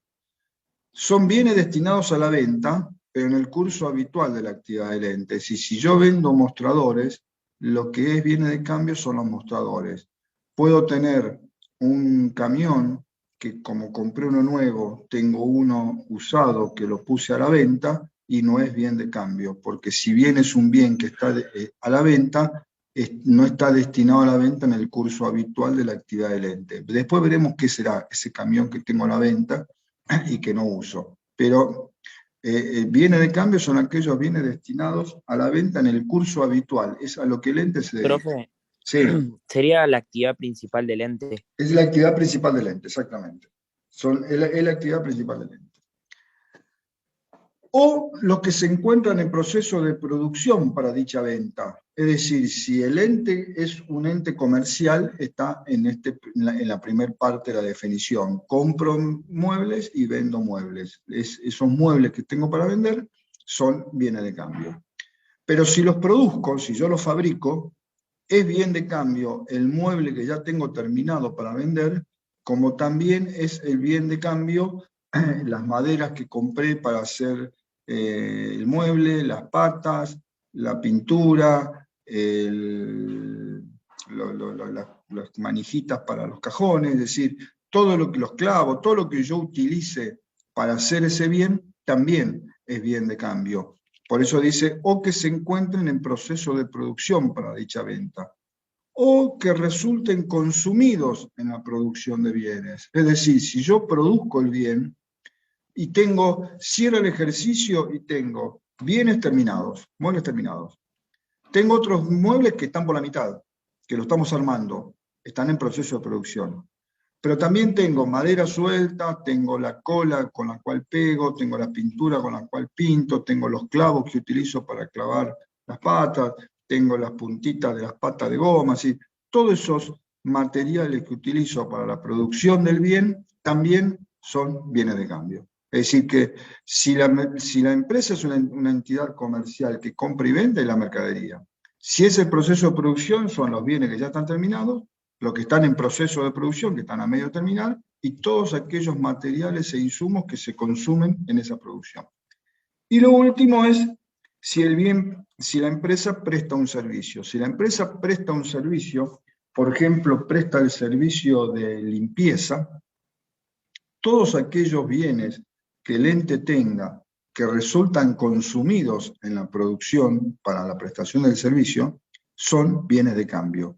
Aunque la empresa no venda, no tenga un bien para vender, sino preste un servicio. Ejemplo, si la empresa presta un servicio de limpieza, todo lo que sería el alcohol, la lavandina, las escobas, los trapos de piso, los escobillones, los plumeros, bueno, todos los bienes, todos los artículos que la empresa utiliza para prestar el servicio de limpieza son bienes de cambio. Si la empresa fue y compró 200 envases de lavandina, bueno, eso, mientras los tenga en un stock, está considerado un bien de cambio, a pesar de que no venda lavandina, sino que hace una prestación de servicio donde utiliza ese producto para prestar el servicio. ¿Está claro? Sí, sí. Sí, Sí, profe. Digo porque a veces, cuando hablamos de bienes de cambio, ustedes lo asocian solamente al bien que compro y vendo. Y no es así. Yo puedo tener en una fábrica la cola con que pego una madera que ni siquiera se va a ver, va a ser visible porque queda interna entre una tapa de un escritorio y un lateral, y hay una madera y una cola que está pegada, digo, yo ese bien no es un bien de cambio, no lo vendo, no, sí, es un bien de cambio de acuerdo a esta definición. Y pareciera que la empresa que presta un servicio y que no vende un producto no debiera tener un bien de cambio porque no cambia nada. Bueno, la prestación de servicio, aquellos bienes que utiliza para poder prestar ese servicio, es un bien de cambio para esta empresa. Serían como el costo de mercaderías vendidas. Eso de que use lavandina, los sueldos del que presta el servicio y todo. Exacto. Después pasa a ser el costo del servicio producido. En vez del costo de mercaderías vendidas, el costo de producir el servicio. ¿Están? Sí. Bien, hasta ahora los tres rubros que vimos, caja y bancos, créditos y pasivos, era fácil decir que era corriente y que era no corriente. Pues, digamos, el efectivo, caja y banco es corriente, pues ya es efectivo. Crédito decía, todo aquello que tenga que cobrar dentro de un año es corriente, lo que exceda es no corriente, y en pasivo todo lo que me venza en todo el año es corriente, lo que me venza después es no corriente. Acá, los bienes de cambio dicen, bueno, ¿son corrientes o no corrientes los bienes de cambio? Los bienes de cambio, por generalización o comúnmente, son corrientes. Si generalmente los bienes de cambio son corrientes. Se imagina que yo un bien de cambio, yo no puedo decir, no tiene una fecha de vencimiento. Si el bien de cambio, sí, puede ser sí que tenga fecha de vencimiento, por supuesto, puedo tener bienes que no tienen fecha de vencimiento. Yo tengo un mueble, un escritorio, y no tiene una fecha de vencimiento. Si lo voy a vender y lo voy a... Recuerden lo que es un activo corriente, aquello que se piensa transformar en efectivo en el transcurso de un año. Yo tengo hoy un mueble, un escritorio, y estimo que dentro de un año ese escritorio lo voy a vender y lo voy a hacer efectivo. Eso sería corriente. Si lo pienso que lo voy a vender después de un año y lo voy a hacer efectivo después de un año, entonces sería no corriente. Entonces, ¿los bienes de cambio son corrientes o no corrientes? ¿Cómo sé yo si hoy si lo voy a vender o no lo voy a vender? Bueno, no es un tema en el cual nos tenemos que preocupar. Los bienes de cambio son corrientes, salvo, excepto que por las características propias del bien, yo sepa que ese bien no lo voy a poder vender y no lo voy a poder hacer efectivo dentro de un año.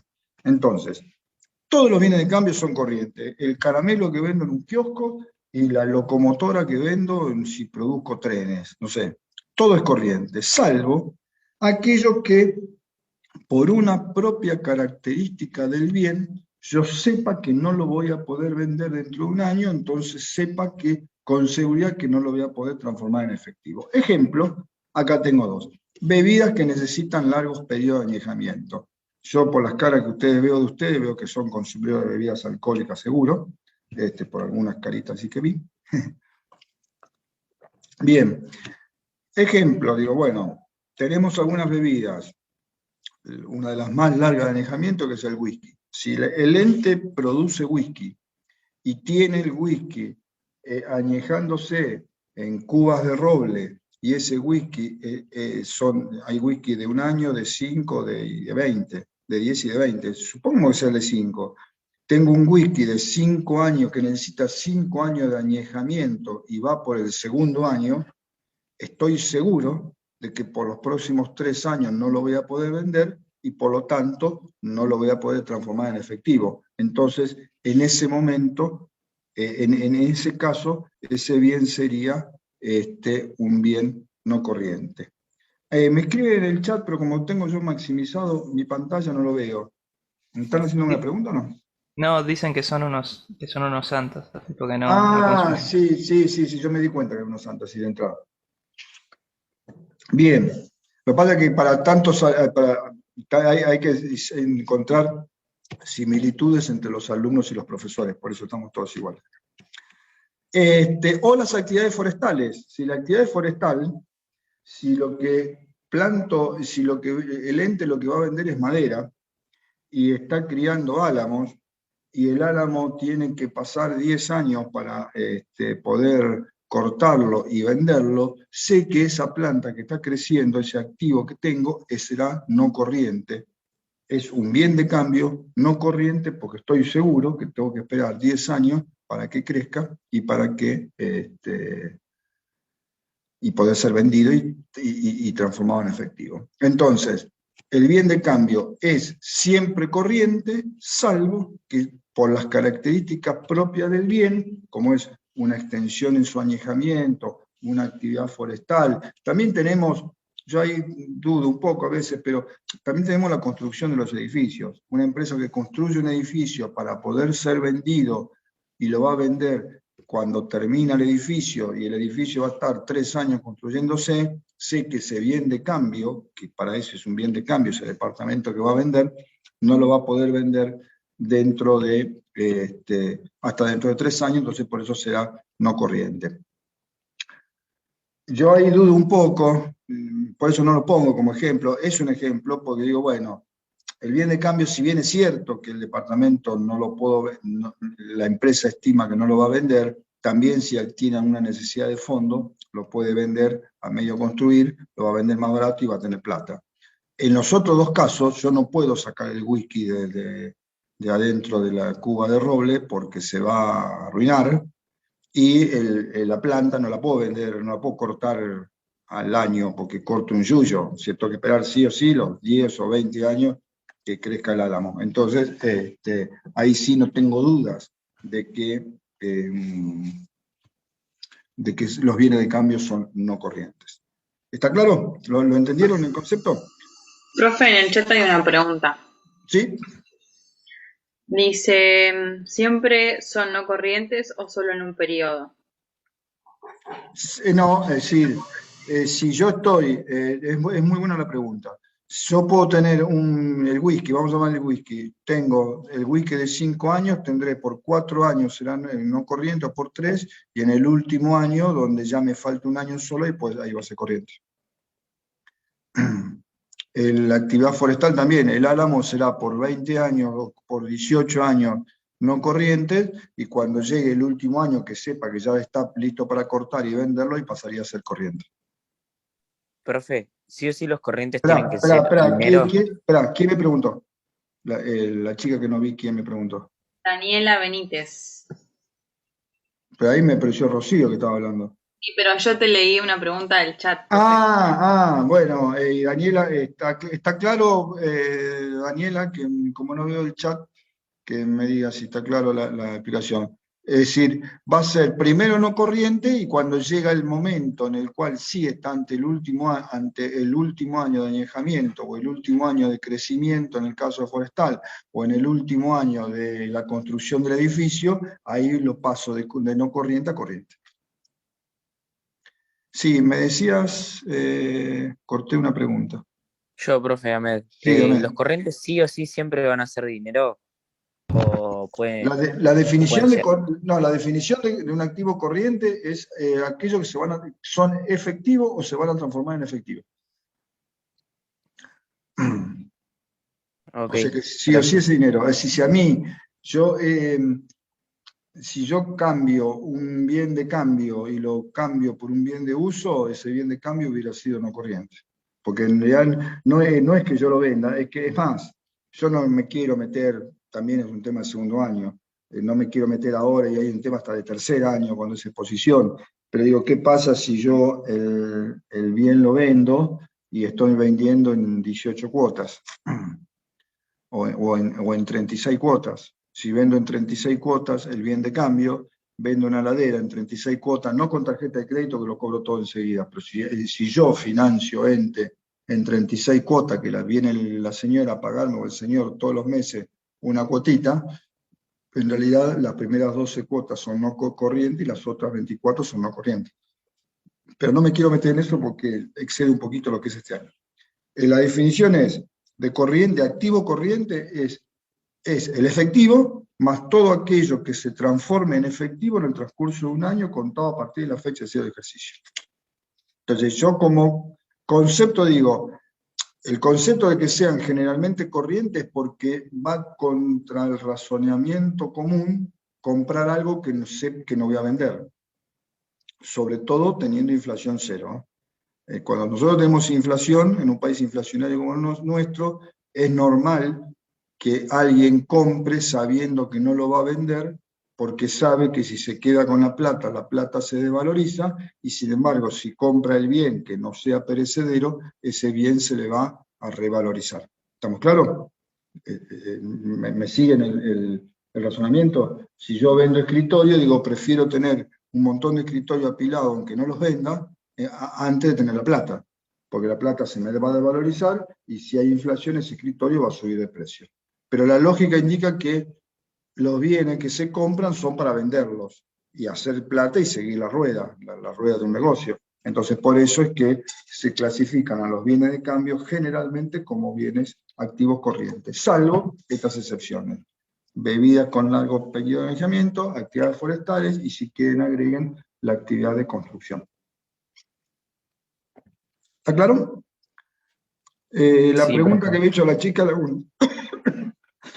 ¿la contestó? ¿O? Sí, dijo que no tenía Dijo que sí. micrófono, pero que se entendió.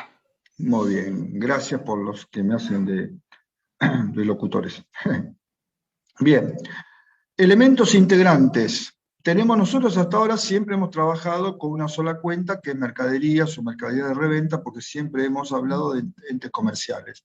Pero las cuentas que nosotros vamos a tener en bienes de cambio, según el tipo de ente, si es compra-venta, usamos la mercadería de reventa, pero si son entes industriales, es materia prima, materiales, productos en proceso, productos terminados. Es decir, si tenemos, volvemos a lo que vendemos escritorios, cuando tenemos el escritorio terminado, listo para vender, y es más, ya lo tenemos expuesto para vender, no usamos mercadería de reventa, porque mercadería de reventa se utiliza para aquellos casos en los cuales compro y vendo un bien sin alterar el producto.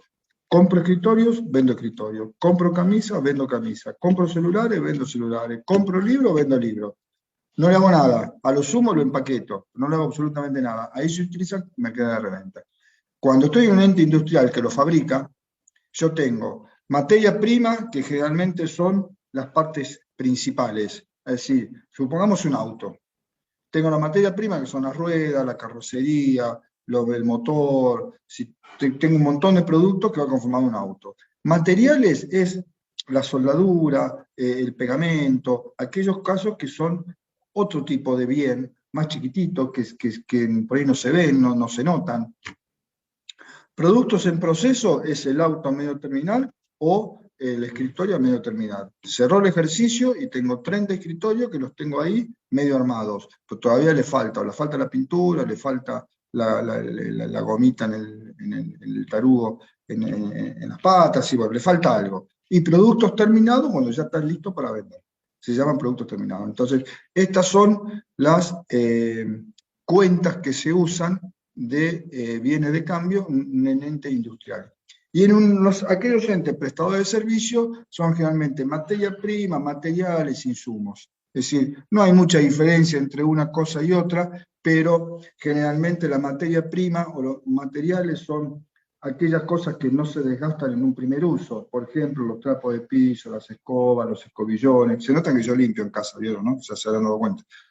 Los plumeros, bueno, todas esas cosas que los compro y los sigo usando, todas esas cosas que me sirven para prestar el servicio. Y los insumos, es aquellas que se pierden con su primer uso, la lavandina, los desodorantes, bueno, ahora obviamente los alcoholes en gel, todas estas cosas que se están usando por el COVID.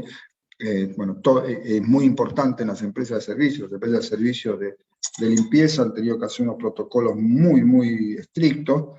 En aquellos donde estaba trabajando antes de jubilarme, tuve 1 año y pico con pandemia, la empresa de limpieza tuvo que hacer unos protocolos muy estrictos para hacer la limpieza del edificio donde yo trabajaba. Bueno, ahí utiliza un gran porcentaje, pasó a ser material anti-COVID.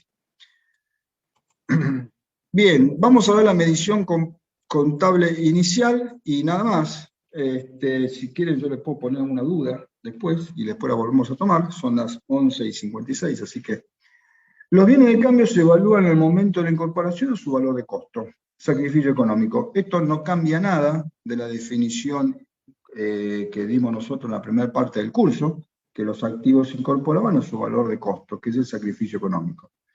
Si el bien es comprado, será igual al valor de compra de contado, más los gastos necesarios y no recuperables, hasta que el bien esté en condiciones de ser vendido. Antes se recuerdan que ya hablábamos de ser vendido o usado, porque lo hablábamos para todos los activos. Acá, como estamos hablando ya exclusivamente de bienes de cambio, si el bien yo lo compro a ese bien de cambio, va a ser igual al precio de contado. Recuerden que no tenemos que tener en cuenta los intereses y financiación, más aquellos gastos necesarios y no recuperables. Se recuerden que son aquellos gastos que los hace la empresa y no hay nadie ni ningún ente que se los devuelva, no los recupera por ningún lugar, hasta que el bien esté en condiciones de ser vendido. Digo, bueno, ya está puesto en la estantería, este bien ya está en condiciones de ser vendido, ahí corto esto de sumarle estos gastos necesarios al valor de costo. Entonces ahí llego, valor de compra, más todos los gastos necesarios, hasta hoy que ya los puse a la venta. Bueno, sumo todo eso y ese es el valor que yo le voy a poner a ese bien de cambio, llámese mercadería o llámese producto terminado. Perdón, de mercadería porque el bien está comprado. A esa cuenta de mercaderías le voy a poner ese valor. En el activo va a figurar por ese valor.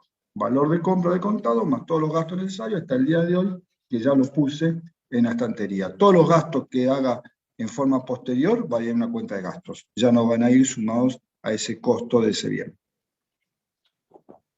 Si el bien es fabricado, será igual a la sumatoria de los costos directos más una porción de los indirectos. Yo acá no le voy a dar una clase de costo, porque ustedes van a tener, los que siguen para contador sobre todo, van a tener una materia que es conta no sé cuánto, que es costos. Los costos directos son aquellos que son directamente proporcionales al bien. Es decir, si yo fabrico escritorios, para un escritorio necesito 4 patas. Y si fabrico 2 escritorios, necesito 8. Y si fabrico 3, necesito 12. Es decir, es directamente proporcional las patas multiplicadas por 4 a cada producto que yo haga. Lo mismo que si fabrico un auto. Si fabrico auto tendré 5 ruedas con la de auxilio por auto. Si fabrico 2 necesito 10 y si fabrico 3 necesito 15. Esos son costos directos. Va directamente proporcional a la cantidad de productos que yo fabrique. Los indirectos son aquellos, por ejemplo, la energía eléctrica. Si yo tengo la luz prendida en la fábrica, donde fabrico escritorios, probablemente gaste la misma cantidad de luz fabricando un escritorio que fabricando 20 en el día, porque la luz estuvo prendida. Profe, Sí. le hago una consulta. ¿Rocío? Rocío. Jara, sí. Un costo indirecto puede ser, no sé, lo que se usa para embalar, no sé, el mueble, los muebles. Embalar el mueble yo creo que sería directo. Digo, porque si embalo el producto, si necesito 5 metros o una caja para meter un producto, para meter 2 necesitaré 2. Para meter 3 necesitaré 3. Para mí será más directo que indirecto. ¿El sueldo de los empleados puede ser indirecto? Bien, el sueldo de los empleados es indirecto porque yo puedo tener un empleado que me fabrique 5 escritorios o que fabrique 10. Probablemente si me está fabricando 5 porque tenga algún periodo de desuso, porque tengo poco trabajo, pero le tengo que pagar bien más el sueldo. A veces el sueldo de los empleados, como a veces también la energía eléctrica, ahora le iba a dar ese ejemplo antes que me cortaran, vamos al del sueldo del empleado, por ahí es una mezcla de indirecto y directo, porque yo digo, bueno, el sueldo del empleado yo le pago 50.000 pesos por mes. Y el hombre va y fabrica lo que le doy para fabricar. 1, 2, 3, poner que pueda fabricar hasta 10 escritorios por día, trabajando 8 horas. Entonces él va, trabaja las 8 horas, un día fabrica 5 escritorios, otro día fabrica 8, otro día fabrica 6, y un día fabrica 10, y les pago esa plata. Ahora, resulta que a la empresa le entró una compra importante, donde tengo que fabricar 15 escritorios. Entonces le digo al empleado si se puede quedar unas horas adicionales que le pagamos horas extras.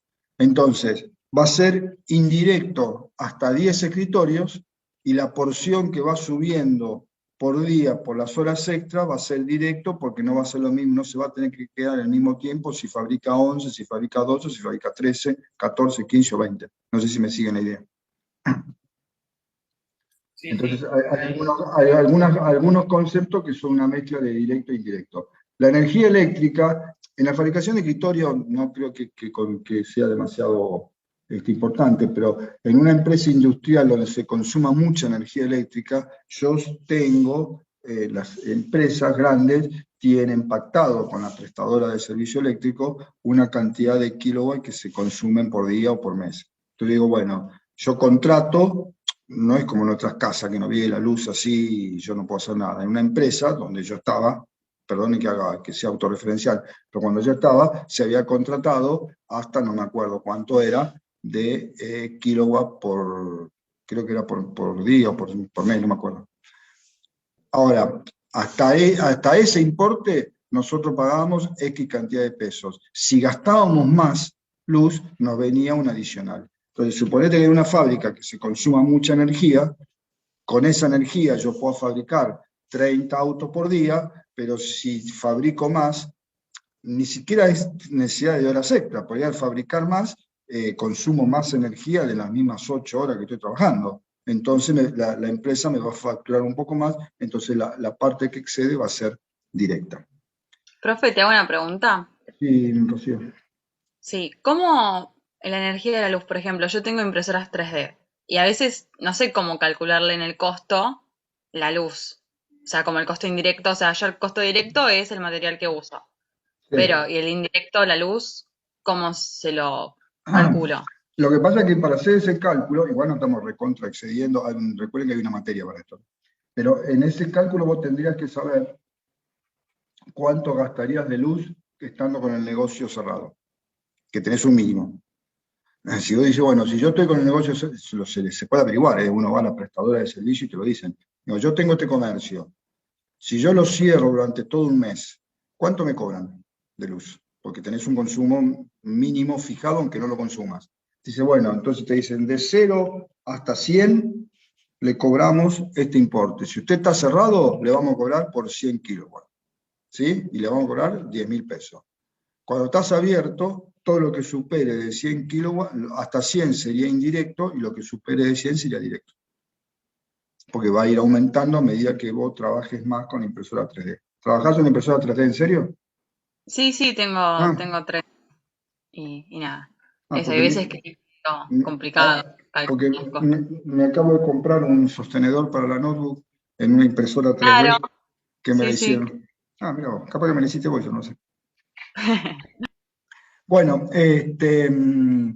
bueno, ahí sería un poco el cálculo. Lo que yo tengo que saber para saber qué es directo y qué es indirecto, tendría que conocer cuál sería el valor sin usar nada. Ya digo, teniéndolo en 0. Si cierro el negocio, me facturan a 100 kilowatts, aunque gasté 2, entonces hasta 100 es indirecto, y lo que empiece a subir más de 100 es directo.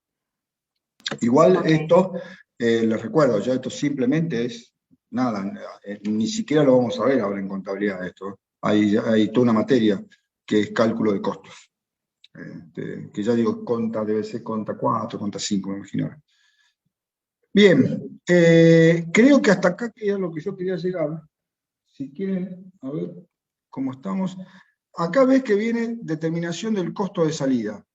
Acá lo que vamos a ver en la clase siguiente es cómo calculamos el costo de mercaderías vendidas. No nos vamos a meter en esto, vamos a ver acá. Acá esto es en el ingreso, pero dice, bueno, yo compré mercaderías, cuando las vendo, ¿qué costo le asigno?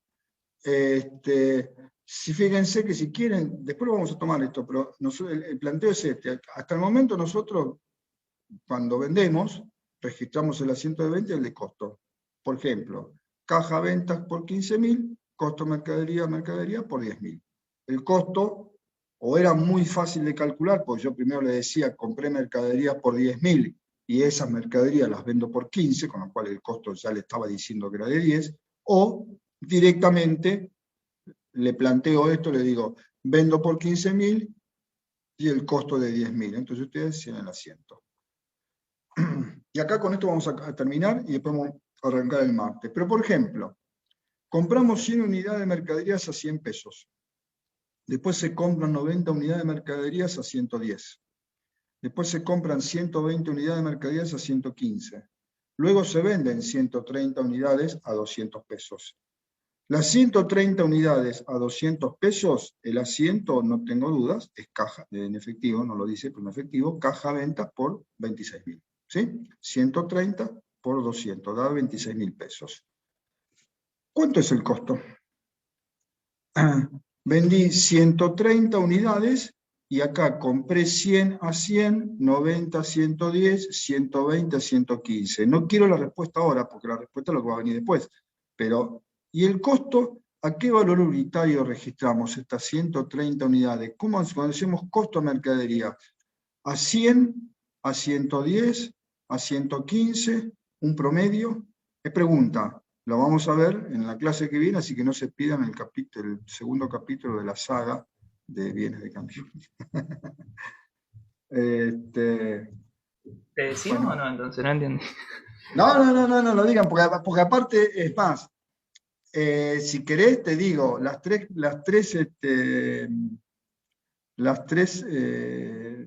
opciones son correctas, depende del método.